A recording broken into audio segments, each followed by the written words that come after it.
Chapter 14. At that time Herod the Tetrarch heard the reports about Jesus, and he said to his attendants, "This is John the Baptist. He has risen from the dead. That is why miraculous powers are at work in him." Now Herod had arrested John and bound him and put him in prison because of Herodias, his brother Philip's wife. For John had been saying to him, "It is not lawful for you to have her." Herod wanted to kill John, but he was afraid of the people, because they considered John a prophet. On Herod's birthday, the daughter of Herodias danced for the guests and pleased Herod so much that he promised with an oath to give her whatever she asked. Prompted by her mother, she said, "Give me here on a platter the head of John the Baptist."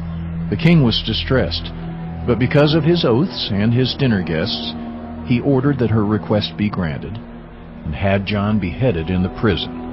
His head was brought in on a platter and given to the girl, who carried it to her mother. John's disciples came and took his body and buried it. Then they went and told Jesus. When Jesus heard what had happened, he withdrew by boat privately to a solitary place. Hearing of this, the crowds followed him on foot from the towns. When Jesus landed and saw a large crowd, he had compassion on them and healed their sick. As evening approached, the disciples came to him and said, "This is a remote place, and it's already getting late. Send the crowds away so they can go to the villages and buy themselves some food." Jesus replied, "They do not need to go away. You give them something to eat." "We have here only 5 loaves of bread and 2 fish. They answered. "Bring them here to me," he said. And he directed the people to sit down on the grass. Taking the 5 loaves and the 2 fish, and looking up to heaven, he gave thanks and broke the loaves. Then he gave them to the disciples, and the disciples gave them to the people. They all ate and were satisfied, and the disciples picked up 12 basketfuls of broken pieces that were left over. The number of those who ate was about 5,000 men, besides women and children. Immediately Jesus made the disciples get into the boat and go on ahead of him to the other side, while he dismissed the crowd. After he had dismissed them, he went up on a mountainside by himself to pray. Later that night he was there alone, and the boat was already a considerable distance from land, buffeted by the waves because the wind was against it.